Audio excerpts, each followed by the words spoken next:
подтвердить диагноз хронической сердечной недостаточности и понять, что ваш сухой кашель связан именно с ней, можно следующим образом.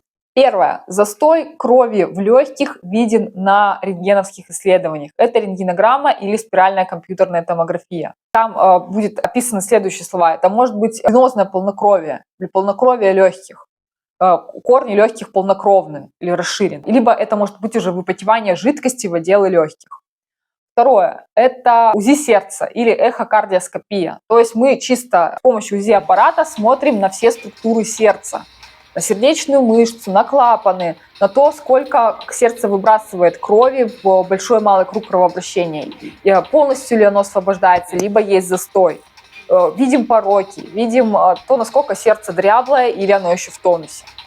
И третье – это кровь. Можно назвать анализ крови, который утверждает диагноз хронической сердечной недостаточности. Это мозговой натриуретический пептид. Потому что когда в легких застаивается жидкость при сердечной недостаточности и возникает сухой кашель, наш организм не дурак.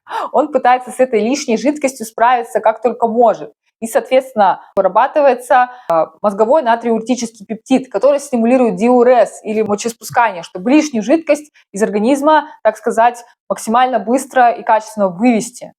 И, значит, это вещество повышается в крови, и если все вкупе мы оценим, то мы довольно легко сможем поставить диагноз хронической сердечной недостаточности и заняться лечением, чтобы одышка и кашель, сухой кашель у вас прошли.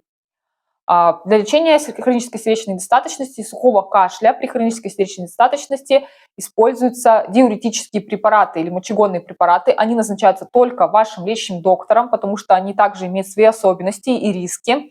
Но эти препараты, они что делают? Они выводят лишнюю жидкость из наших легких. И, соответственно, дыхание облегчается, там уже ничего не застаивается, и кашель ваш проходит. Поэтому, если у вас возник сухой кашель, обратитесь к вашему лечащему доктору, проверьте легкие, сердце и, соответственно, сдайте анализы крови. Следуйтесь вовремя, лечитесь грамотно и будьте здоровы.